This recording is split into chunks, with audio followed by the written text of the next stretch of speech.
নমস্কার, দেখছেন জবাব চাই বাংলায় বিশেষ এপিসোডে আমি কিশলয়। আজ জবাব চাই বাংলায় একের পর এক তথ্য ফাঁস হবে। যে তথ্য এখন পর্যন্ত আপনারা শোনেননি, এখন পর্যন্ত দেখা যায়নি, এখন পর্যন্ত শোনা যায়নি, সেই সমস্ত তথ্য আরজিকর কাণ্ডে আজকে এখানে ফাঁস হবে।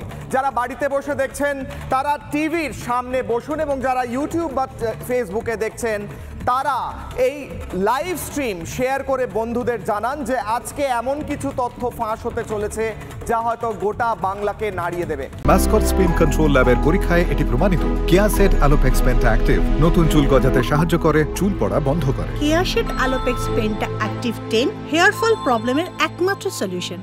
আজকে আমাদের সঙ্গে যারা থাকবেন একের পর এক তারা এমন তথ্য তুলে ধরবেন যা এখন পর্যন্ত সামনে আসেনি। এই ল্যান্ডমার্ক এপিসোডে আপনাদের সবাইকে স্বাগত। প্রাথমিকভাবে মনে করা হয়েছিল এটি একটি খুন এবং ধর্ষণের ঘটনা, এবং নৃশংস খুন ও ধর্ষণের ঘটনায় গোটা দেশ, গোটা পৃথিবী প্রতিবাদে নেমেছিল। কিন্তু ধীরে ধীরে স্পষ্ট হয়ে যায় এবং স্পষ্ট হচ্ছে প্রতি মুহূর্তে যে শুধুমাত্র খুন ধর্ষণের ঘটনা নয়, আরজি করের ভিতরে চলছিল দুর্নীতির এমন খেলা, যে খেলা দেখে আজকে গোটা দেশ, গোটা পৃথিবী ভাবছে যে এতদিন জানা গেল না যে এই রকম দুর্নীতি, ভয়ঙ্কর দুর্নীতি আরজি করের ভিতর প্রতিদিন চলছিল এবং পলিটিক্যাল বা রাজনৈতিক মদতে চলছিল। প্রশ্ন উঠছে, বারবার প্রশ্ন উঠছে, যারা মুখ খুলছেন, যারা বলছেন, যারা এই নিয়ে অভিযোগ করছেন তাদের ওপরেও আবার নতুন করে হুমকি উঠে আসছে।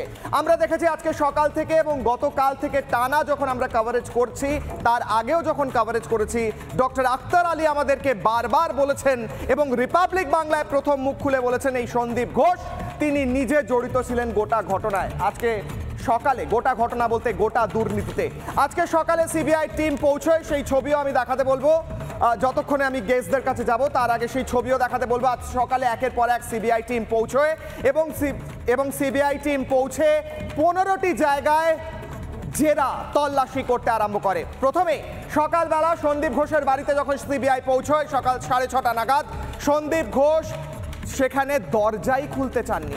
দরজা খুলছিলেন না সন্দীপ ঘোষ, কিন্তু যখন তিনি দরজা খোলেন তখন তিনি যেন আশ্চর্য হয়ে গিয়েছেন। আমার বাড়িতে এরা কারা, কারা এসেছে আমাকে ডাকতে? প্রায় 1 ঘন্টা পর তিনি কি ঘুম ভেঙে উঠে দরজা খুললেন নাকি প্রমাণ লোপাট করলেন, তাই নিয়ে প্রশ্ন তুলছে বাংলার মানুষ। সিবিআই এখনো পর্যন্ত সেখানে রয়েছে এবং সেই সমস্ত ছবি আমরা একের পর এক সারাদিন ব্রেক করেছি, সেই ছবি আবারও দেখাবো। এবং তারই সঙ্গে সঙ্গে বারবার দেখিয়েছি কিভাবে দেবাশিস থেকে শুরু করে অন্যান্য বশিষ্ঠ থেকে শুরু করে যাদের নাম বারবার উঠে এসেছে, যাদের কথা বারবার বলেছি আমরা এর আগে, যাদের কথা বারবার বলেছেন ডাক্তাররা, যাদের কথা বলেছেন আক্তার আলী এই রিপাবলিক টিভি, রিপাবলিক বাংলা স্টুডিওতে দাঁড়িয়ে, তাদের বাড়িতে আজকে সিবিআই গেল। কলকাতা পুলিশের, রাজ্য সরকারের এসআইটির হাত থেকে তদন্ত চলে যাওয়ার পর ফাইনালি এই সমস্ত ব্যক্তিত্বের বাড়িতে সিবিআই গেল এবং সেখানে টানা প্রশ্নোত্তর, জিজ্ঞাসাবাদ ইত্যাদি চলছে। আমাদের প্রশ্ন নাম্বার 1, কেন এতদিন পর্যন্ত কোনো ব্যবস্থা নেওয়া হয়নি? প্রশ্ন নাম্বার 2, আরজি কর কাণ্ডে, আরজি করের ভেতর যে দুর্নীতির বাসা বা বাঁধা হয়েছিল, সেই দুর্নীতির বাসা এতদিন পর্যন্ত প্রশাসনের কেউ জানতো না। প্রশ্ন নাম্বার 3, শুভেন্দু অধিকারী থেকে বিভিন্ন ব্যক্তি বারবার বলছেন বেশ কয়েকজনের নাম। শুভেন্দু অধিকারী বললেন এসপি দাস বলে একজনের নাম, আরও বেশ কয়েকটি নাম উঠে আসছে। আমাদের প্রশ্ন, বারবার প্রশ্ন করছি আমরা, এই ব্যক্তিরা কবে এদের পর্দা ফাঁস হবে? এদের সঙ্গে কারা যুক্ত ছিলেন? সকালবেলা থেকে সিবিআই টিম যখন একদিকে টানা জেরা তল্লাশি চালাচ্ছে, অন্যদিকে প্রেসিডেন্সি জেলের ভেতর গিয়ে সেখানে পলিগ্রাফ টেস্ট শুরু হয় সঞ্জয় রায়, পলিগ্রাফ টেস্ট শেষ হয়। পলিগ্রাফ টেস্টের সময় বেশ কিছু ভয়ঙ্কর চাঞ্চল্যকর তথ্য নাকি দিয়েছেন এই সঞ্জয় রায়, সেই খবরও উঠে আসে। আজকে আর কিছুক্ষণের মধ্যে, আর 30 সেকেন্ডের মধ্যে আমরা সেই বিশেষ সেগমেন্টে ঢুকবো যেখানে আরজি কর মেডিকেল কলেজের ভিতরে যারা এতদিন ধরে কাজ করেছেন, যারা গোটা বিষয়টি পার্সোনালি জানেন এবং অন্যান্য মেডিকেল কলেজের ভিতরের খবর যারা জানেন, তারা কি বলছেন তাদের মুখ থেকে শুনবো। গোটা ঘটনা তাদের মুখ থেকে শুনবো। আর কি কি দুর্নীতি লুকিয়ে রেখেছে এই রাজ্যের প্রশাসনের এক শ্রেণীর ব্যক্তিরা, আমরা শুনবো যে আর কি কি ভয়ঙ্কর চাঞ্চল্যকর দুর্নীতির কথা বারবার উঠে আসছে। একের পর এক ব্রেকিং নিউজ রয়েছে, ব্রেকিং নিউজগুলোও দেব এবং তার সঙ্গে সঙ্গে আমরা আমাদের অতিথিদের কাছে যাব। আমাদের সঙ্গে যারা আজকে উপস্থিত থাকবেন তাদের মধ্যে বিশেষভাবে তারা থাকবেন যারা আজকে এক্সক্লুসিভ ইনফরমেশন দেবেন। আপনাদের আবারও বলছি, আজকে যা ইনফরমেশন আপনারা পাবেন এতদিন পর্যন্ত হয়তো পাননি, যা শুনে গোটা বাংলা কেঁপে উঠবে। এবং সেই তথ্যতে যাওয়ার আগে আরও একবার দর্শকদের জানাই, এই মুহূর্তে আমার সঙ্গে যিনি রয়েছেন তিনি এই মুহূর্তে এই বাংলায় সবচেয়ে আলোচিত, সবচেয়ে চর্চিত ব্যক্তি ডক্টর আখতার আলী। ডক্টর আখতার আলী, আপনাকে রিপাবলিক বাংলায় স্বাগত। আপনি এগিয়ে আসুন। আপনি বারবার আমাদের সঙ্গে কথা বলেছেন ডক্টর, কিন্তু আজকে দাঁড়িয়ে মিস্টার আখতার আলী, আজকে দাঁড়িয়ে আমি একটা প্রশ্ন করব মিস্টার আখতার আলী। আমরা যে আরজি করের কথা বলছি, যে আরজি কর নিয়ে গোটা বাংলা কেঁপে উঠেছে, সেই আরজি করের একটি ম্যাপ আমি এই মুহূর্তে দেখাবো আপনাকে। এই মুহূর্তে আরজি করের একটি স্পেশাল গ্রাফিক্স ম্যাপ। এই হলো আরজি কর, একটু জুম আউট করছি। এটা বেলগাছিয়া রেল ওভারব্রিজ। আখতার আলী, আপনাকে আমি প্রশ্ন করব এর পরে, আগে আমি দর্শকদের দেখাই। এই হলো সেই ইমার্জেন্সি বিল্ডিং তো যেখানে এই ভয়ঙ্কর ঘটনা ঘটে, এই তো সেই বিল্ডিং। এই বিল্ডিংয়ের 3 তলায় সেই ঘটনা ঘটে। আর কি দেখা যাচ্ছে এই গ্রাফিক্সে? আরজি করের গোটা ক্যাম্পাস এবং অ্যাডমিনিস্ট্রেটিভ বিল্ডিং। সেই অ্যাডমিনিস্ট্রেটিভ বিল্ডিংয়েও আমি মার্ক আউট করে দেখাবো। এই হলো বেলগাছিয়া রোড, এখান থেকে এসেছিল সঞ্জয় রায়, প্রবেশ করেছিল প্রবেশ পথে। এখানে রয়েছে বাইক পার্কিং, এখানে ইমার্জেন্সি বিল্ডিং, এই 3 তলায় সেই ঘটনা ঘটে এবং ওপরে রয়েছে প্রশাসনিক ভবন। মিস্টার আখতার আলী, আপনি এই প্রশাসনিক ভবন এবং এই বিল্ডিংয়ের কথা বারবার তুলেছেন, এখানে কিভাবে বর্জ্য পদার্থ থেকে বিভিন্ন জিনিস পাচার হয়। আখতার আলী, আপনাকে আমার প্রশ্ন, এই ম্যাপ দেখে আজকে দর্শকদের বোঝান এখানে কি চলত। দেখুন, আরজি কর মেডিকেল কলেজে আমি অনেক দিন ছিলাম, ওখানে 16 বছর ছিলাম অ্যাসিস্ট্যান্ট সুপার থেকে প্রমোশন হয়ে ডেপুটি সুপার, সুতরাং আমার অনেক কিছু জানা আছে। এইটা যেটা ঘটনাটা সেমিনার রুমে হয় সেটা হচ্ছে 3rd ফ্লোর বিসি রায় ডক্টর। একবার মার্ক আউট করুন মিস্টার আলী, এইটা হচ্ছে আরজি করের ইমার্জেন্সি বিল্ডিং। হ্যাঁ, একটু ক্যামেরার দিকে। এটা ইমার্জেন্সি বিল্ডিংটা, এটা রাস্তা। হ্যাঁ ঠিক আছে, এটা প্রবেশ পথ। হ্যাঁ, ইমার্জেন্সি বিল্ডিং এ মানে একটা ইমার্জেন্সি গেট আছে আর একটা ক্যাম্পাস আছে, এখানে র্যাম্প আছে আর এখানে দুটো লিফট আছে। একটা হচ্ছে দুটো মানে লিফটের দুটো লিফট আছে, মানে দুটো না, মানে এমার্জেন্সি যে আছে ওখানে দুটো লিফট আছে। তার লেফট সাইডে একটা হাইব্রিড সিসিউ আছে, ওখানে লিফট আছে। আর এখানে যেখানে এমআরআই আর সিটি স্ক্যান আছে ওখানে দুটো লিফট আছে। আর র্যাম্পের পাশে পরপর 6খানা লিফট আছে। টোটাল 4টে সিঁড়ি আছে ইনক্লুডিং র্যাম্প এই ইমার্জেন্সি বিল্ডিং এর। ইমার্জেন্সি বিল্ডিং আছে। এবার ইমার্জেন্সি বিল্ডিং এর গ্রাউন্ড ফ্লোরে জেনারেল এমার্জেন্সি আছে, আউটপোস্ট আছে, পুলিশের আউটপোস্ট, হাইব্রিড সিসিউ আছে। ওই জায়গাটা যেখানে আপনি চেস্টার বলছেন 3rd ফ্লোর, ওটা কিন্তু প্রোটেক্টেড যে এরিয়ার কথা বলা হচ্ছে। জুম আউট করে emergency building, mister Akhtar Ali নিজে দেখাচ্ছেন, যিনি এই বাংলায় এই মুহূর্তে সবচেয়ে আলোচিত ব্যক্তি। এর ভিতরে কি ছিল সমস্ত তথ্য দিচ্ছেন তিনি। হ্যাঁ, এবার আমার গ্রাউন্ড ফ্লোরে যখন আমি এমার্জেন্সি থেকে ঢুকবো তাহলে দুটো লিফট আছে আর এমার্জেন্সি পাশ থেকে সিঁড়ি আছে। ওইটা মানে শুধু ফায়ার এক্সিটের জন্য খোলা আছে। এবং ঘটনাটা হচ্ছে ওখানে পুলিশের ব্যারাক আছে, পুলিশ আউটপোস্ট আছে। এবার সিসিটিভি ক্যামেরা কন্ট্রোল রুম আছে। ওকে, কন্ট্রোল রুম আছে। এবার আপনি জেনারেল এমার্জেন্সি, আমাদের general emergency observation room, CPR room, এইদিকে হাইব্রিড সিসিউ। এবার আপনি যদি 3rd ফ্লোর থেকে ওঠেন তাহলে হয়তো আপনাকে র্যাম্প থেকে উঠতে হবে, নালে সিঁড়ি থেকে। আর একটা এইদিকে পেছন থেকে আছে, যেদিকে ব্লাড ব্যাংক আছে, অর্থোপেডিক ওয়ার্ড যে আছে, ওইদিকে একটা রোটেটরি ক্যামেরা আছে। ওই রোটেটরি ক্যামেরা ওই জায়গাটা একটু অন্ধকার থাকে, যেটা আপনি বলছেন সেমিনার রুমে, কিন্তু ওখানে যেহেতু এমডিটিভি মানে ড্রাগ রেজিস্ট্যান্ট টিভি ওয়ার্ড, ওই থেকে ঢোকা যায়, তো ওই কোলাপসেবল গেটটা বন্ধ থাকে।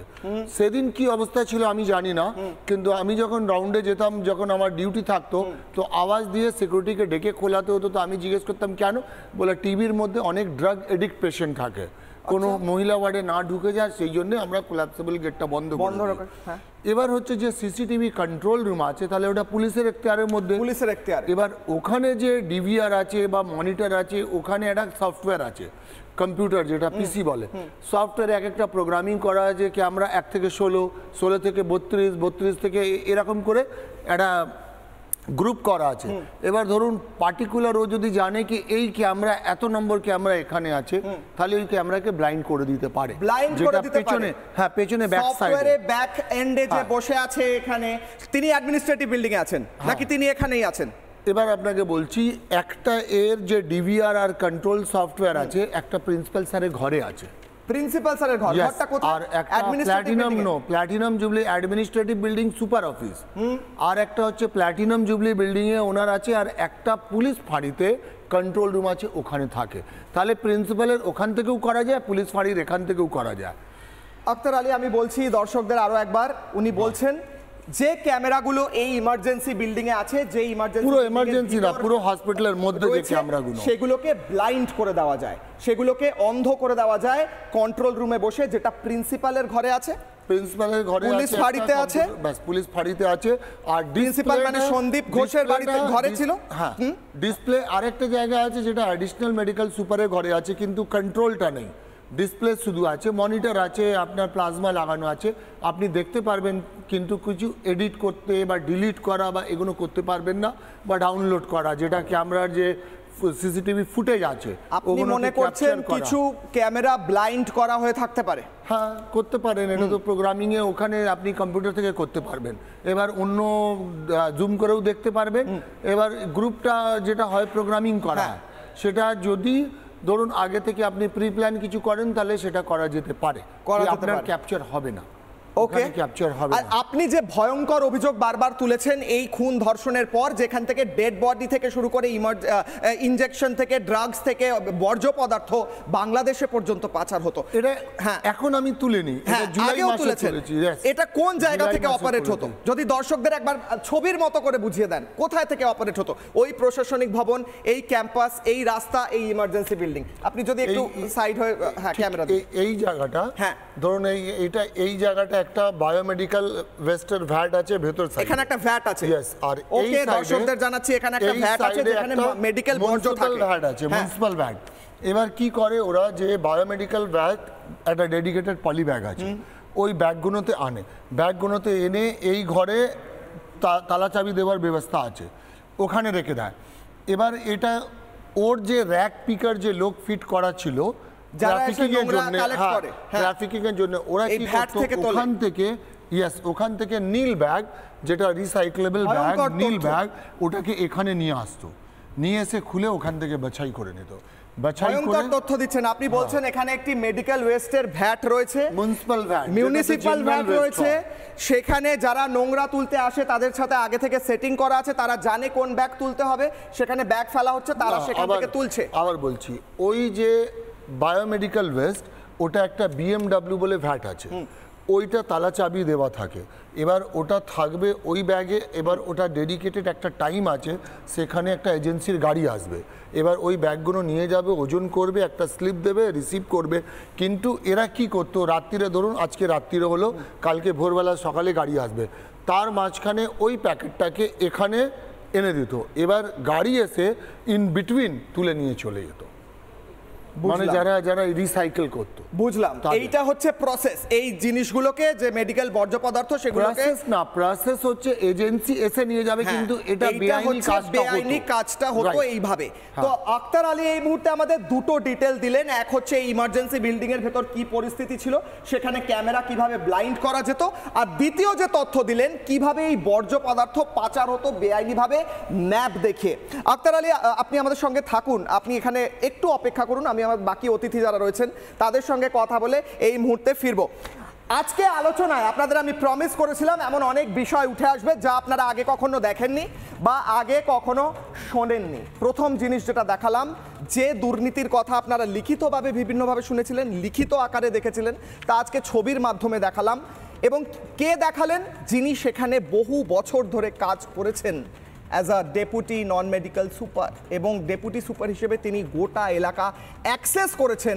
তিনি আজকে আমাদের ডিটেলস বললেন। আমার সঙ্গে এই মুহূর্তে আর যারা রয়েছেন, ডক্টর রৌনক হাজারি রয়েছেন চিকিৎসক, ডক্টর প্রসূন কুমার ঘোষ রয়েছেন চিকিৎসক, ডক্টর যোগেশ মিশ্র রয়েছেন চিকিৎসক, অরিন্দম আচার্য রয়েছেন প্রাক্তন পুলিশ কর্তা, সজল ঘোষ রয়েছেন বিজেপি মুখপাত্র, এবং অনির্বাণ ব্যানার্জি রয়েছেন আইনজীবী এবং তৃণমূলকে সমর্থন করেন। আজকে দ্বিতীয় যে ভয়ঙ্কর বিভিন্ন তথ্যর কথা আমরা বলছি, আজকে যে দ্বিতীয় তথ্যের দিকে যাব, সেই দিকে যাওয়ার আগে আমি এই মুহূর্তে ডক্টর রৌনক হাজারির কাছে যাব। ডক্টর রৌনক হাজারি, যে কথা আমরা বলছিলাম একটু আগে যে কথা আক্তার আলীও দেখাচ্ছিলেন, অর্থাৎ আরজি করের ভেতর একটা গোটা নেক্সাস চলছিল এবং সন্দীপ ঘোষ নিজের ঘরে বসে হয়তো সেটিকে কন্ট্রোল করছিলেন। আর কি বিস্ফোরক তথ্য রয়েছে? দেখুন, সন্দীপ ঘোষ উনি একজন অ্যাডমিনিস্ট্রেটর বা বিউরোক্র্যাট, সরকারি অফিসিয়াল। তা ওনার হাতে যেমন অ্যাডমিনিস্ট্রেটিভ পাওয়ারটা আছে, অ্যাডমিনিস্ট্রেটিভ পাওয়ারটা ইনফ্লুয়েন্সড হয় থ্রু আ পলিটিক্যাল ফোর্স।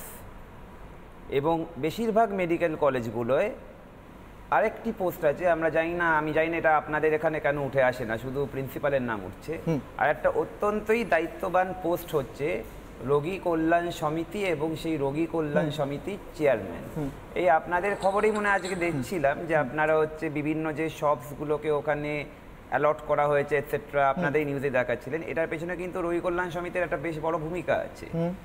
তা আজকে তো এটা মোটামুটি ধরুন আমরা অনেকেই মনে করছি যে আমাদের ওই অভাগা বোনের সঙ্গে যেটা হয়েছিল তার পেছনে কিছু হয়তো সে নেক্সাসের কথা জেনেছে, কিছু হয়তো দুর্নীতির কথা জেনেছে, ইত্যাদি ইত্যাদি। So now the Pandora's box is opening. আমি যেহেতু ধরুন একটা প্রো গভর্নমেন্টাল সংগঠন করি, তা সেই জায়গা থেকে কিছু ইনফরমেশনস তো ধরুন প্রো গভর্নমেন্টাল চিকিৎসক সংগঠন করি, সেই জায়গা থেকে ধরুন অনেক তথ্যই আসছে। আমার মোবাইলে আমি জাস্ট আপনাকে দেখাচ্ছি না ফর প্রাইভেসি সেক, মানে আপনাকে দেখাতে পারি, দর্শকদের দেখাতে পারছি না। এই যে আরজি করে রোগী কল্যাণ সমিতির যিনি চেয়ারম্যান, যিনি একজন বিধায়কও, তার কিন্তু আরও বেশ কয়েকটি পোস্ট আছে, যার মধ্যে একটি পোস্ট হচ্ছে উনি কিন্তু West Bengal health recruitment board যেটা আছে তারও চেয়ারম্যান। আমি কেন আরজি করের বাইরে এই বিষয়টা আনছি, কারণ এটা একটা কিন্তু সিঙ্গেল পয়েন্টের দুর্নীতি বা একটা সিঙ্গেল পয়েন্টের এজেন্ডাতে আটকে নেই। এটা একটা সিস্টেমের পচন ধরা, যেটা একটা বিরাট বড় আইসবার্গ, যার 80% বা 90% হচ্ছে জলের নিচে ইমার্সড। লাস্টে একদম টিপটা খুবই কদাকারভাবে বেরোলো এরকম একটা দুর্ভাগ্যজনক বড় ঘটনা দিয়ে। তা সেই টিপের একটা জায়গা আমি আপনাকে শোনাতে চাই। আমি পুরো নামটাই এখানে বলতে পারি, বাট আমি ইচ্ছা করে বলছি না। হেলথ রিক্রুটমেন্ট বোর্ডের একজন মেম্বার, একজন সদস্য, আমি অবভিয়াসলি তার নাম নেব না, এখানে আপনি দেখতেই পারেন, তিনি আমাকে, মানে if this fact is challenged I have things to back me up, তিনি আজকে আমাকে একটা মেসেজ লিখে পাঠাচ্ছেন। উনি কিন্তু মেম্বার ওই বোর্ডের, হেলথ রিক্রুটমেন্ট বোর্ড, সেই বোর্ডের একজন মেম্বার আপনাকে একটা মেসেজ করেছে। ওকে, মেসেজে একজনের নাম নিয়েছেন, আমি পুরো নামটা পড়বো না, শ্রী এ কর্মকার, এটা আমি আর পুরো বলছি না। তারপর এটা বলছি, assistant super health recruitment board, ইন্টারভিউয়ের দায়িত্বে ভারপ্রাপ্ত অফিসার এবং সব দুর্নীতির সাথে জড়িয়ে ইন্টারভিউ স্কোরশিট খাম থেকে খুলে মার্কস ফোনে বলে দেওয়া শুরু করে অন্য স্কোরশিট চেঞ্জ করে দেওয়া, স্ক্যানিংয়ের আগে এবং আগে থেকে জানিয়ে দেওয়া কোন ক্যান্ডিডেট কোন ঘরে, এটা আগে থেকে জানিয়ে দেওয়া এবং সফটওয়্যার থেকে ক্যান্ডিডেট লিস্ট বার করে দেওয়া, এই সব রকম ষড়যন্ত্রের সাথে যুক্ত। আর এগুলো কি জন্য করতে তিনি? টাকার জন্য? এবার এইগুলো হচ্ছে ম্যানিপুলেশনস।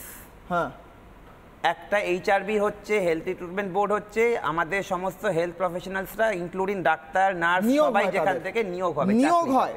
তাহলে আপনি একটা নতুন দুর্নীতির কথা বলছেন ডক্টর রৌনক।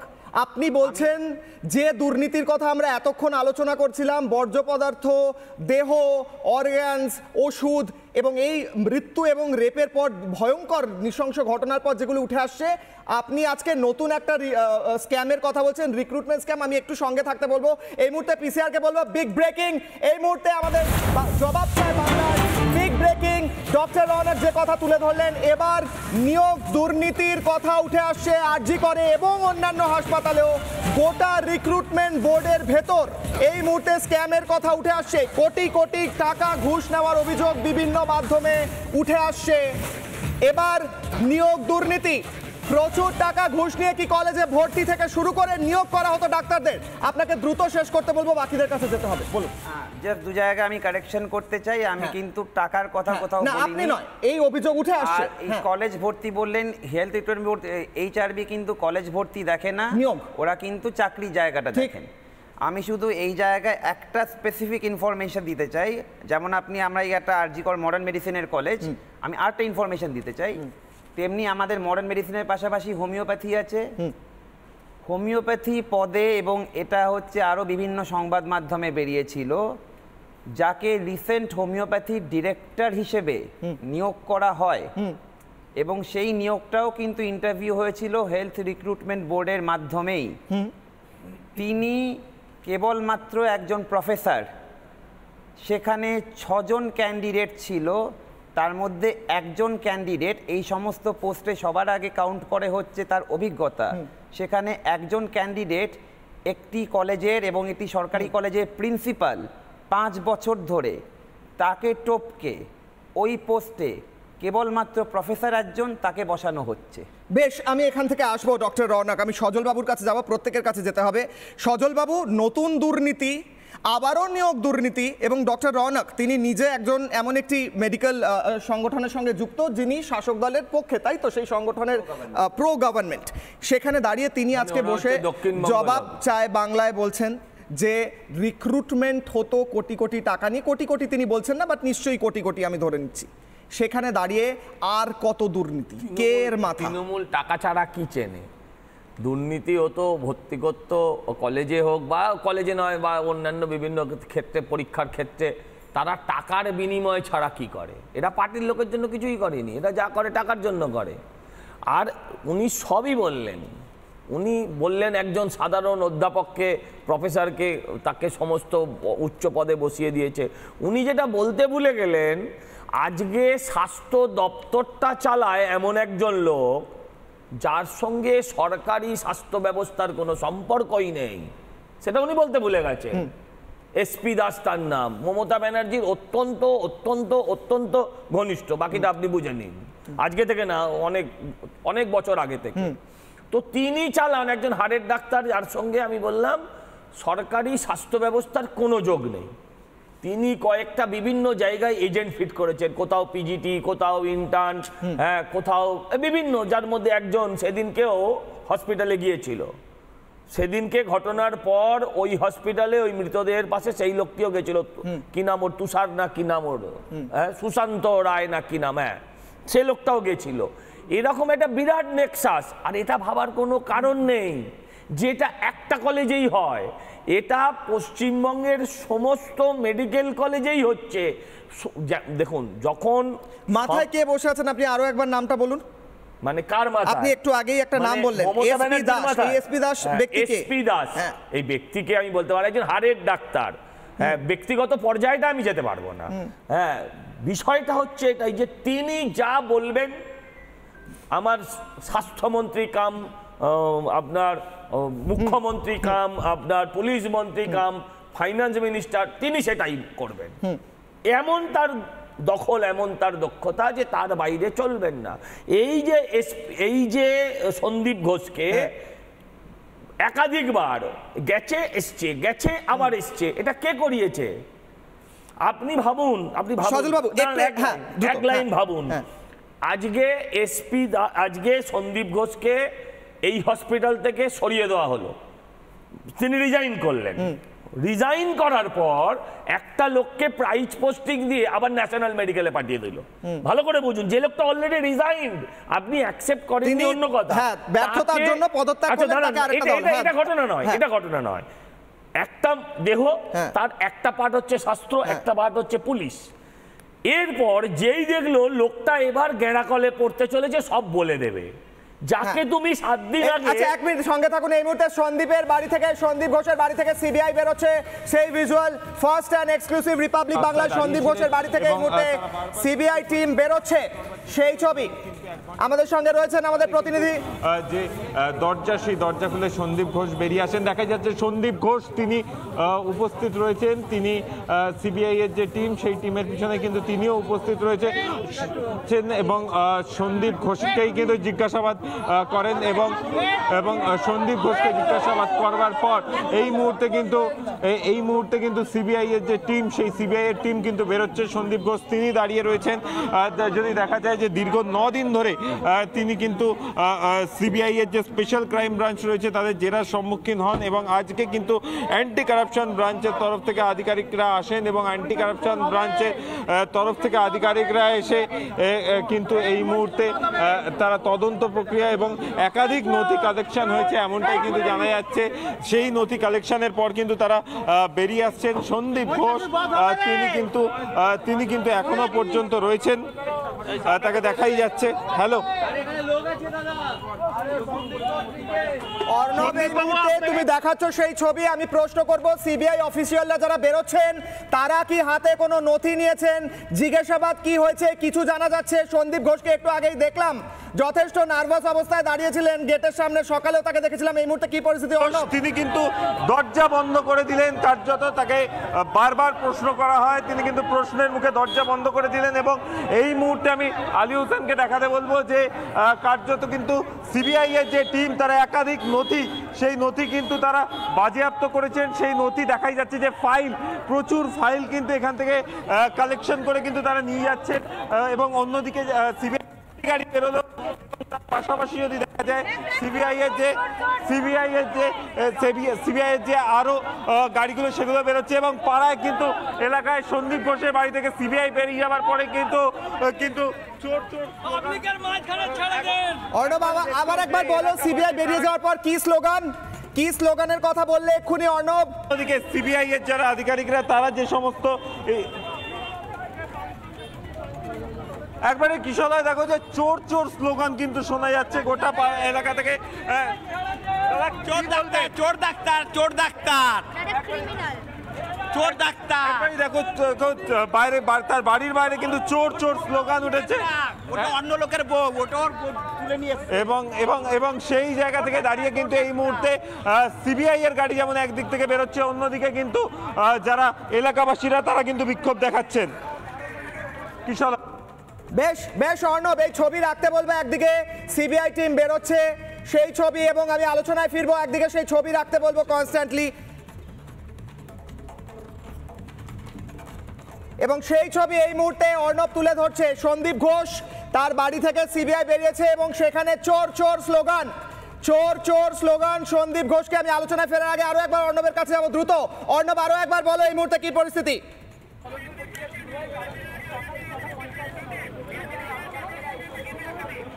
একবারই দেখো টিকশলা, এখানে কিন্তু যখন সিবিআই এর আধিকারিকরা বেরোচ্ছেন তখন কিন্তু চারদিক থেকে কিন্তু চোর চোর স্লোগান উঠছে এবং তার মাঝখানে আমি যে ছবিটা দেখাচ্ছি অত্যন্ত গুরুত্বপূর্ণ ছবি। একাধিক যে এভিডেন্স বাজেয়াপ্ত হয়েছে সেই এভিডেন্স নিয়ে কিন্তু যারা রয়েছেন সিবিআই এর অফিসিয়ালসরা, তারা দেখছো যে একটি গাড়ি নিয়ে কিন্তু এখনো তারা দাঁড়িয়ে রয়েছেন এবং তারা কিন্তু বেরোনোর চেষ্টা করছেন। তার কারণ যেভাবে আজকে বলাই যেতে পারে যে 12 ঘন্টার বেশি সময় ধরে কিন্তু এখানে তল্লাশি প্রক্রিয়া চলেছে। সেই তল্লাশি প্রক্রিয়া চলার পর কিন্তু এই মুহূর্তে সিবিআই এর অফিসিয়ালসরা তারা কিন্তু বেরিয়ে যাচ্ছে এবং ঠিক উল্টো দিকে সন্দীপ ঘোষের বাড়ি সঙ্গে থাকো। দুটো ছবি এই মুহূর্তে দেখাচ্ছি। আরজিকর থেকে বেরোচ্ছে সিবিআই টিম, বাঁদিকের উইন্ডো, ডান দিকের উইন্ডো সন্দীপ ঘোষের বাড়ি থেকে বেরোচ্ছে সিবিআই টিম। দু জায়গা থেকে বেরোচ্ছে সিবিআই টিম এবং চোর চোর স্লোগান উঠছে সন্দীপ ঘোষকে দেখে। আরেকদিকে সিবিআই এর হাতে নথিপত্র, কি আছে নথিতে, কি আছে সেই এভিডেন্সে উঠে প্রশ্ন। এই মুহূর্তে দাঁড়িয়ে সিবিআই এর হাতে প্রচুর নথি। অর্ণব, এই মুহূর্তে আরো একবার বলো, সন্দীপ ঘোষ কোথায় গেলেন? সন্দীপ ঘোষ চোর চোর স্লোগান শুনে কোথায় গেলেন? সন্দীপ ঘোষ কই?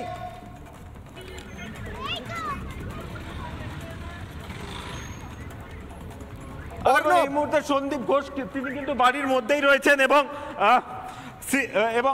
এবং তিনি কিছুক্ষণ আগে পর্যন্ত কিন্তু আমরা যখন দেখলাম যখন সিবিআইয়ের অফিসিয়ালসরা ছিলেন তারা কিন্তু সেই সময় যখন বেরোচ্ছিলেন সেই সময় কিন্তু হঠাৎ করে চোর চোর স্লোগান ওঠে তাকে ঘিরে। এবং এই মুহূর্তে আমি যদি দেখা যায় যে সিবিআই এর যে টিম সেই টিম কিন্তু বেরিয়ে যাচ্ছে এবং তারা কিন্তু এবার নিজাম প্যালেসে রিপোর্ট করবার জন্য যাচ্ছে, কারণ 12 ঘন্টা ধরে যে তল্লাশি অভিযান চলেছে, যে জিজ্ঞাসাবাদ চলেছে, তারপরে কিন্তু ইতিমধ্যেই অপারেশন শেষ হয়েছে, তারপরেই কিন্তু সিবিআই এর যে টিম সেই টিম কিন্তু বেরোচ্ছে।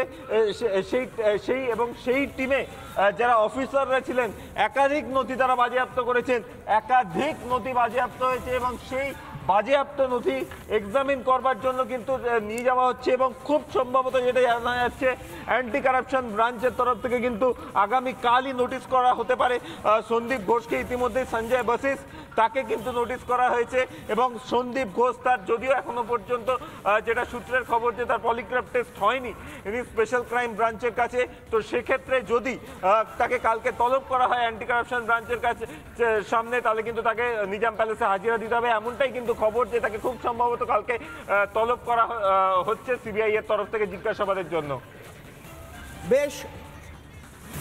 বেশ অর্ণব, সঙ্গে থাকো, আমাদের সঙ্গে রয়েছেন পিঙ্কি আরজিকর থেকে রয়েছে। আরজিকর থেকেও সিবিআই টিম বেরিয়েছে, বিভিন্ন অ্যাডমিনিস্ট্রেটিভ ব্লক থেকে শুরু করে বিভিন্ন জায়গায় তারা গিয়েছে।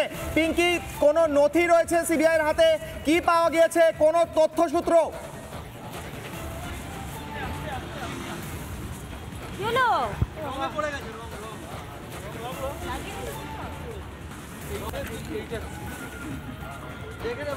পিঙ্কি, এই মুহূর্তে কি জানা যাচ্ছে, সিবিআই কি পেয়েছে?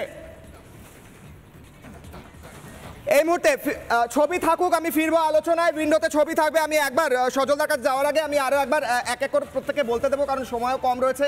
আমি ডক্টর যোগেশের কাছে যাব। ডক্টর যোগেশ এই মুহূর্তে মেডিকেল কলেজের চিকিৎসক, জুনিয়র ডক্টর। ডক্টর যোগেশ, আমার প্রশ্ন আপনাকে, গতকাল শুনলাম মেডিকেল কলেজ থেকে ডিন থেকে শুরু করে বেশ কয়েকজনকে সরিয়ে দেওয়া হয়েছে। একদিকে আরজিকর, অন্যদিকে কি চলছে মেডিকেল কলেজে? আজকে দর্শকদের এক্সক্লুসিভ সেই তথ্য যদি আপনি ভেতর থেকে দেন। এই আজিকর ঘটনাক্রমে পড়ে আমরা দেখতে পাচ্ছি যে এই যে ইলিগাল একটা নেক্সাসের কথা সব জায়গা থেকে বেরোচ্ছে। আক্তার ইলি সাহাবও সেই কথাটা বলেছেন যে এই নেক্সাসটা শুধু আজিকরে ছিল না, এই প্রত্যেকটাই মেডিকেল কলেজে এটা ছড়িয়ে আছে। ডক্টর রনক বললেন যে শুধুমাত্র মেডিকেল কলেজে নয়, এবং এটা হেলথ রিক্রুটমেন্ট বোর্ড আর নানা রকমের স্বাস্থ্য ভবনতেও এই জিনিসটা ছড়িয়ে আছে। সেই ক্রমে আমরা কয়েকদিন আগেই দেখিয়েছিলাম যে যে জিনিসটা এখন মিডিয়াতেও চলে এসেছে, কালকে ওটা প্রকাশিত হয়েছিল, যে মেডিকেল কলেজে দুজন প্রফেসর তারা একজন ছাত্রীকে প্রেশারাইজ করছিলেন একটা পার্টিকুলার পলিটিক্যাল পার্টি জয়েন করার জন্য, হুমকি দিচ্ছিলেন যে ওকে হস্টেল দেওয়া যাবে না, ওর বাবাকে চাকরি থেকে সরানো হবে।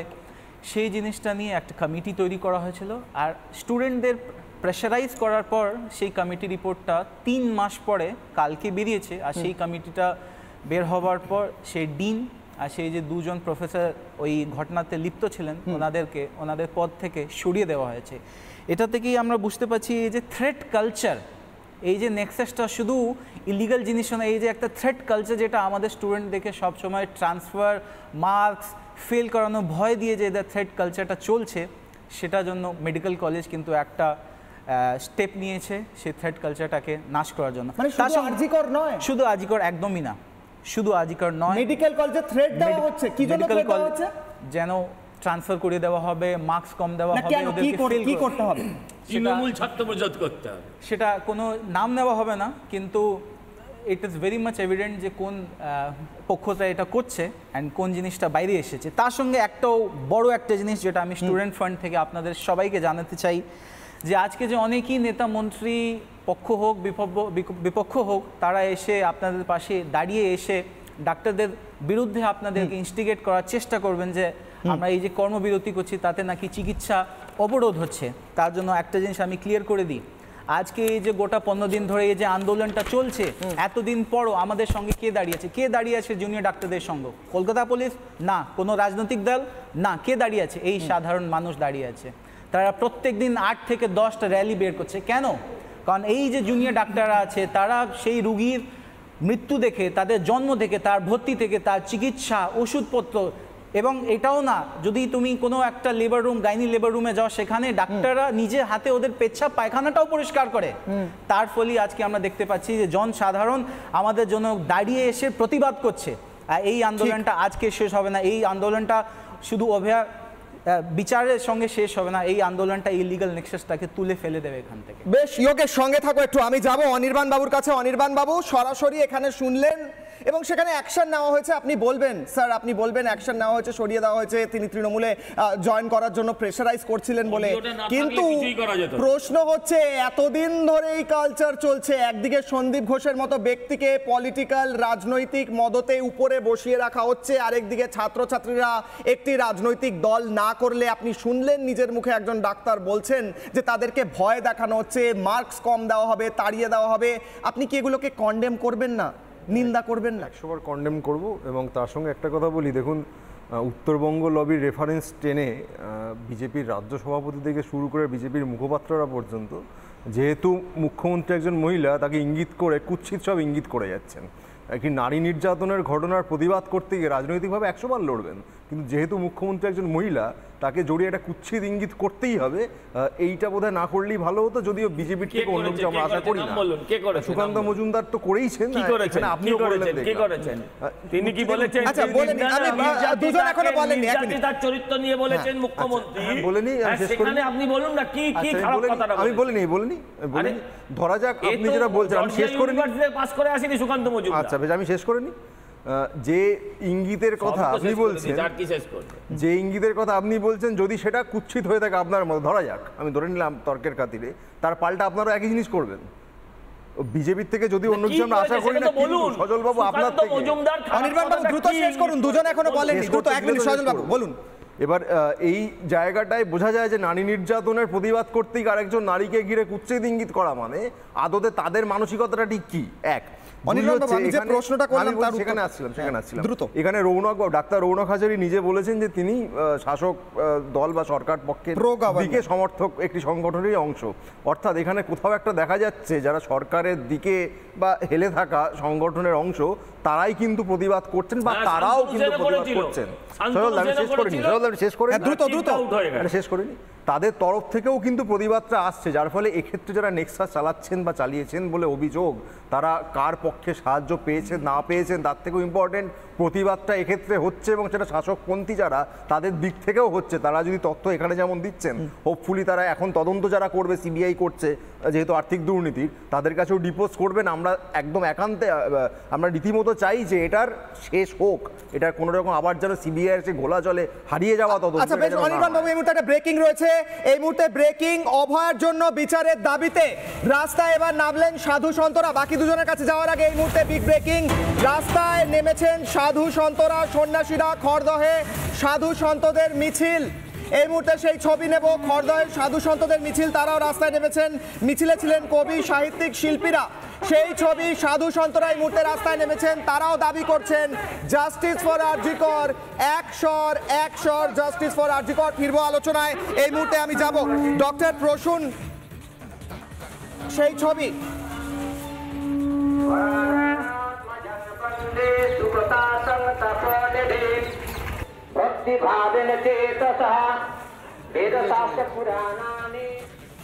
এই মুহূর্তে সেই ছবি, সাধু সন্তরা রাস্তায় নামলেন আরজি করের প্রতিবাদে, আরজি কর কাণ্ডের বিচার চেয়ে। ডক্টর প্রসূন কুমার ঘোষের কাছে আমি যাব। ডক্টর প্রসূন, আপনি রিপাবলিক বাংলা এর আগেও অনেক বিস্ফোরক অভিযোগ করেছেন। আজকে রিপাবলিক বাংলার দর্শক প্রায় কয়েক লক্ষ মানুষ শুধু ইউটিউবে দেখছেন এবং বহু লক্ষ মানুষ টিভিতে দেখছেন। তাদের বলুন, সন্দীপ ঘোষ পলিটিক্যাল ফিগার ছিলেন না, এটা যারা বলছে তাদের দাবি কতটা সত্যি, এবং সন্দীপ ঘোষের মাথায় যে রাজনৈতিক আশীর্বাদ ছিল, সেই আশীর্বাদের কতটা শক্তিশালী ব্যক্তিরা তার মাথার পিছনে ছিলেন? দেখুন, রাজনৈতিক ব্যক্তিত্বের সাথে ওনার যোগাযোগ ছিল কি ছিল না, সেটা সমস্ত নিউজ চ্যানেল তার টিভি বা তার ছবির মাধ্যমে দিতে পারে। যেহেতু রাজনৈতিক আরজি করের সাথে তো আরজি করের ভেতরেও তো আমি ছিলাম না বা আমি নেই, সেই কারণে উনি রাজনৈতিকভাবে কতটা শক্তিশালী সেটা আমার থেকে ভালো আপনারা জানেন। কিন্তু প্রশ্নটা এখানে সেটা নয়। প্রশ্নটা হচ্ছে, আমি ভীষণ আশাবাদী লোক, যত খারাপ কিছু হোক তার থেকে আশা আমি চেষ্টা করি। কিভাবে চেষ্টা করি? যে মানুষটি মারা গেছে সে আমার কলিগ ছিল, আজ থেকে 1 বছর পরে 8 মাস পরে সে চেস্ট মেডিসিনে এমডি করে হাজার হাজার লোককে সে দেখতো। আমি আশাবাদী কোথায়, যে এই যে ঘৃণ্য ঘটনা ঘটেছে সেই ঘটনার দায়িত্বে এখন ভারতবর্ষের শ্রেষ্ঠ এজেন্সি রয়েছে, যাকে আমরা সিবিআই বলি। আমরা সবাই চাইব আশার সাথে যে এই ঘটনার পুঙ্খানুপুঙ্খ সমস্ত কিছু যেন সিবিআই বের করে। আজকে Sandip Ghosh, mister X, mister Y, এগুলো শুধুমাত্র একটা নাম। তার পিছনে কারা ছিল, কার সাপোর্টে সে এত দূর বেড়েছে, তার এত ক্ষমতা কি করে হয়। আজকে তো আরজি করের সমস্ত তথ্য নথি সিবিআই এর হাতে চলে গেছে, এই কেস সংক্রান্ত সমস্ত কিছু চলে গেছে। তাই আমি আপনাকে বলবো যে আমি এই কারণে আশাবাদী, এই লোকটি যদি কোনো জায়গায় অথবা বহু জায়গায় যে বদমাইশি করে থাকুন না কেন, আমি বলবো এত রকম সুযোগ সুবিধে অ্যাডমিনিস্ট্রেশন এবং সায়েন্স নিয়ে সিবিআই আজকে ঝাঁপিয়েছে এই কেসে, ঝাঁপানো উচিত। তার কারণ এটা কোনো বাবা মায়ের কোল ছেড়ে কোনো মেয়েকে শেষ করে দেওয়া নয়, এটা একটা সিস্টেমকে, একটা বিলিফকে, একটা বিশ্বাসকে আঘাত করেছে এই মৃত্যু। আমি বলবো সব রকম কিছু নিয়ে, ট্রুথ সিরাম থেকে শুরু করে লাই ডিটেক্টর থেকে শুরু করে পলিগ্রাফ থেকে শুরু করে সব কিছু নিয়ে এর বিচারটা করুন। এবং তার মধ্যে যে যে জায়গাতে এই সন্দীপ ঘোষের মতো লোকগুলো রয়েছে এবং তার আগে ওর পিছনে যে যে লোকগুলো রয়েছে তাদের ধরার দায়িত্ব, আইডেন্টিফাই করার দায়িত্ব এবং তাদের সাজা দেওয়ার দায়িত্বও কিন্তু সিবিআইয়ের উপরে বর্তায়। ঠিক, একদম ঠিক। এখান থেকে আমি যাব, আমার সঙ্গে রয়েছেন অরিন্দম আচার্য, প্রাক্তন পুলিশ কর্তা, তারপর আরেকবার যাব আরেকবার যাব মিস্টার আক্তার আলীর কাছে। তার আগে এই মুহূর্তে একটা সিকোয়েন্স নেব। সেই সিকোয়েন্সে স্পষ্ট প্রমাণিত হয়েছে কিভাবে আরজি করের ভিতর দুর্নীতি চলতো, অন্তর্তদন্ত, সেই অন্তর্তদন্ত দেখুন, তারপর আসছি অরিন্দম আচার্যের কাছে এই মুহূর্তে। এই যে ডক্টর দেবাশিস সোম, সর্বস্তরের দুর্নীতি, এমনকি আক্তার আলী অভিযোগ করেছেন যে তিনি আরজি কর হসপিটালে পোস্টিং ছিলেন, কিন্তু কয়েক মাস আগে তার সেই পোস্টিং সরে যায়, অর্থাৎ তিনি ট্রান্সফার হয়ে যান, তবুও আরজি কর মেডিকেল কলেজ হসপিটালে বহাল ছিলেন। তার সম্পূর্ণ প্রুফ এখনো পর্যন্ত, এই যে গাড়িটি দেবাশিস সোমের, সেটি তার ড্রাইভার নিজে সেটা বলেছেন, এই গাড়িটি দেবাশিস সোমের। এখানে এখনো পর্যন্ত আরজি কর হসপিটালের বোর্ড দেওয়া আছে। শুধু তাই নয়, দুর্নীতি কোন পর্যায়ে গেছে, আরজি কর মেডিকেল কলেজের এই যে টেম্পোরারি কার পার্কিং, এই কার পার্কিংটি পরিষ্কার লেখা রয়েছে, ভেহিকেল নাম্বার এখানে লেখা রয়েছে আরজি কর medical college hospital, car parking, vehicle number, গাড়ির নাম্বার, এবং ভ্যালিড আপ টু 24 অগস্ট 2021। এই 2021 অবধি এই কার পার্কিং যে স্টিকার সেটি ভ্যালিড ছিল, অর্থাৎ 2021-এর পরে এই কার পার্কিং দিয়ে আর কোনো গাড়ি পার্কিং করা যাবে না আরজি কর মেডিকেল কলেজ হসপিটালের ভিতরে। কিন্তু তারপরেও এই গাড়িটি প্রতিদিন হসপিটালের ভিতরে যেত, দীর্ঘক্ষণ সেখানে পার্কিং অবস্থায় থাকতো এবং তারপরে আবার বেরিয়ে আসতো। আক্তার আলী তার যে অভিযোগ, সেই অভিযোগপত্রে বলেছেন যে অবৈধ পার্কিং ছেয়ে গেছিল আরজি কর মেডিকেল কলেজে, সেই অবৈধ পার্কিংয়ের সুবিধা নিয়েছিলেন ডক্টর দেবাশিস সোম। ভিডিও জার্নালিস্ট পিনাকি নন্দীর সঙ্গে সৈকত, রিপাবলিক বাংলা, কলকাতা। অরিন্দম বাবুর কাছে যাওয়ার আগে আমি 30 সেকেন্ডের জন্য আক্তার আলীর কাছে যাব। মিস্টার আলী, এখানে দেখা যাচ্ছে এই ব্যক্তি গাড়ি নিয়ে সেখানে দিনের পর দিন যেতেন, যদিও তার ট্রান্সফার হয়ে গিয়েছে এবং তার পার্কিং স্লিপ অবৈধ হয়ে গিয়েছে। এটা কি চলছে এবং এই বিষয়ে কেন আগে কেউ কথা বলেনি, কাদের হাত ছিল, আবারও জিজ্ঞেস করছি। ওনার ট্রান্সফার 6 মাস আগেই হেলথ রিক্রুটমেন্ট বোর্ডে হয়ে গেছে, কিন্তু ডক্টর সন্দীপ ঘোষ ওনাকে নিজের ক্ষমতা আরজি করে রেখেছে এবং ওইটাও দেখা গেছে যেদিন 9 তারিখে এই ঘটনাটা হয়েছে উনি সেদিন মর্গে ছিলেন। তাহলে আমার প্রশ্নটা হচ্ছে উনি কি করছিলেন, এবং এটাও মানে উনি নিজে কনফেস করেছেন অন ক্যামেরা কি সেদিন ডক্টর সন্দীপ ঘোষ ওনাকে মানে 5 থেকে 6 বার ফোন করেছে, উনি টাইমও জানিয়েছেন। তো এটার উপরে তো আমার মনে হয় ওনাকে আগে সব থেকে আগে কাস্টাডিতে নেওয়া উচিত, তার কারণ উনি ট্রেস পাসার হিসাবে ছিলেন, তারপরে পিএম এর সময় মর্গে প্রেজেন্ট ছিলেন, কি হিসাবে ওনার কি রাইট ছিল। এবার ঠিক এখান থেকেই অরিন্দম বাবু, এই ব্যক্তি যিনি গাড়ি নিয়ে পার্কিং করে রাখতেন, দিনের পর দিন অবৈধ হয়ে গিয়েছিল, তিনি নাকি ময়না তদন্তে তদারকি করেছেন সেই রাতে নাকি তারই কাছে ফোন করেছিলেন সন্দীপ ঘোষ বারবার। কি কানেকশন? একদম ঠিক বলেছেন, সেটা আমিও জানতে পেরেছি কল ডিটেলস থেকে। আপনি জানেন কল ডিটেলস, এবং তার থেকে মারাত্মক হচ্ছে গিয়ে যে আজকে হচ্ছে গিয়ে ইন্টারনেটে যে সুবিধাটা পেয়েছে সেটা হচ্ছে গিয়ে location, tower location. At the time of committing crimes, সেই সময় তার বিফোর অ্যান্ড আফটার তাদের টাওয়ার লোকেশনটা পর্যন্ত পেয়ে গেছে। আজকে যে আপনাকে আপনার ভাইকে আপনাকে আমি প্রণাম জানাচ্ছি যে আপনার কান্না দেখে আপনি দুদিন আগে একটা টিভিতে চ্যানেলে কান্না করতে করতে বলছিলেন যে আমি চোখের সামনে দেখছিলাম আমার জুনিয়র ডাক্তারদের কিভাবে অত্যাচার করা হচ্ছে, আমি pillar to post, post to pillar আমি দৌড়েছি, কিন্তু কোনো জায়গায় আমি পেলাম না যে একটা এলিগেশন আজকে রিসিভ করবে, একটা অ্যাকশন হবে। কি লজ্জাজনক ঘটনা। আজকে কিশোরবাবু, কিশোর তোমাকে একটা কথা বলছি, কাদম্বরী মৃত্যুর পরে যেমন প্রমাণ করেছিল সে জীবিত হয়েছে, এই হতভাগিনীর আজকে যদি এই ঘটনাটা না হতো তাহলে আমি বলতে চাচ্ছি যে পাকিস্তানকে যেন সারা বিশ্ব আজকে সন্ত্রাসবাদের আতুর ঘর জানে, তেমনি এই মেয়েটি হতভাগিনীর মৃত্যুর পরে আজকে আমরা বলতে পারি উইদাউট এনি হেজিটেশন, এই হচ্ছে আরজিকর হচ্ছে গিয়ে সন্ত্রাস, শুধু আজকে দুর্নীতি নয়, খুনিদের আতুর ঘর।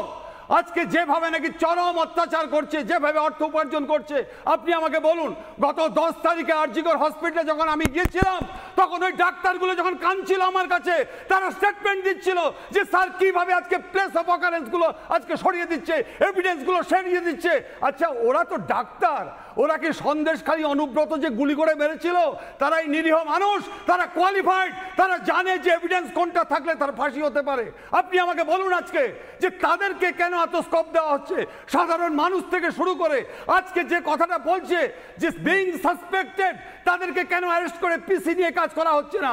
আজকে কোটি কোটি মানুষ যে গর্জে উঠছে, আচ্ছা অসহায় মানুষগুলো যে আজকে চিৎকার করছে যে কেন এই অসভ্য বর্বর মানুষটা এই সন্দীপ ঘোষকে এত স্কোপ দেওয়া হচ্ছে, 80 ঘন্টা 100 ঘন্টা কেন অ্যারেস্ট করে পিসি নিয়ে আজকে এগুলো করা হচ্ছে, কেন অ্যারেস্ট করা হচ্ছে না?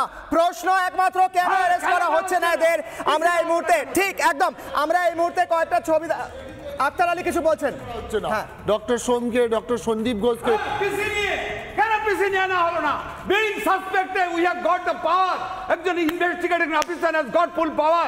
যখন সুপ্রিম কোর্টে গিয়ে বলছে যে এভিডেন্স প্রপার হয়েছে, disappearance of evidence 201 Indian penal কোর্টে কেন আজকে অ্যারেস্ট করা হচ্ছে না? আপনার আমার হলে একাই নলে লক আপ, আর যারা ওরা হচ্ছে তাদেরকে আজকে ল কেঁপে যাচ্ছে। What is this? This is the administration. হ্যাঁ সজল বাবু, আমি একটা কথা বলি দেখুন, সিবিআই, আপনি দীর্ঘদিনের পুলিশে চাকরি করেছেন, সিবিআই আর পুলিশ এক নয়, তাদের প্রত্যেকের কাজের স্টাইল এক এক রকম। আমি আপনাকে বলছি, একটু আগে ডক্টর ঘোষ বলছিলেন, আমি একটু বলেনি আমি সাধারণ দাদা একটু বলতে দিন, সাধারণ মানুষের জানতে চাওয়া আর একজন অপরাধীকে আলটিমেট জায়গা অফ ডেস্টিনেশনে পৌঁছে দেওয়া দুটো এক জিনিস নয়। এই সাধারণ মানুষই পরে বলবে আজকে গ্রেপ্তার করে নিলে। আমি আপনাকে বলছি, শ্রেষ্ঠ এজেন্সি বলছিলেন, আমি ডাক্তারবাবুদের মনে করিয়ে দিতে চাই, আর একটা সরকার তারা যখন এভিডেন্স নষ্ট করার জন্য তাদের সমস্ত শক্তিকে অ্যাকুমুলেট করে, তখন মাথায় রাখতে হবে এত সহজে এই আসামিদের শাস্তি দেওয়ানোটাও সহজ হবে না। আমরা অপেক্ষা করছি কবে সেই শাস্তি হবে। আমার সঙ্গে ডাক্তাররা ছিলেন, আক্তার আলী ছিলেন, এবং যারা প্রত্যেকে ছিলেন পলিটিক্যাল ব্যক্তি হোক কিংবা প্রাক্তন পুলিশ কর্তা। একটাই কথা যদি সবাই চান যে বিচার চাই, তাহলে কেন সন্দীপ ঘোষ অ্যারেস্ট হয় না? তাহলে কেন দেবাশিসের মতো ব্যক্তি অ্যারেস্ট হয় না? আমাদের প্রশ্ন। এই মুহূর্তে 3টে ছবি রিপাবলিক বাংলার পর্দায়, 3টে ছবিতে একদিকে আরজিকর থেকে বেরিয়ে গেলেন, সেখানে থেকে বেরিয়ে গেলেন সিবিআই কর্তারা, সন্দীপের বাড়ি থেকে বেরিয়ে গেলেন সিবিআই কর্তারা, অন্যদিকে হাজরায় সুমন যে ভেন্ডার ছিল এই আরজিকর মেডিকেল কলেজে ভেন্ডার, সেও সিবিআই নজরে, সেখানেও পৌঁছেছে সিবিআই কর্তারা। এই মুহূর্তে সাধারণ মানুষ কি বলছেন? তৃণমূলের মদতে কি স্বাস্থ্য দুর্নীতি হচ্ছে? প্রশ্ন করেছিলাম আমরা। হ্যাঁ বলছেন 95% ফেসবুকে, না বলছেন 5%। ইউটিউব, এই মুহূর্তে ইউটিউব পোল 95% হ্যাঁ বলছেন তৃণমূলের মদতে হচ্ছে দুর্নীতি, না বলছেন 5%। এক্স হ্যান্ডেল, হ্যাঁ বলছেন 97%, না বলছেন 3%। শেষ প্রশ্ন করছি, মুখ্যমন্ত্রী মমতা বন্দ্যোপাধ্যায়, স্বাস্থ্যমন্ত্রী মমতা বন্দ্যোপাধ্যায়, পুলিশ মন্ত্রী মমতা বন্দ্যোপাধ্যায়, আপনি কি টিভি দেখেন? আপনি কি খবরের কাগজ পড়েন? তাহলে একটুও কি মনে হচ্ছে যে ভুল হয়েছে? ফিরছি একটা ছোট্ট বিরতির পর।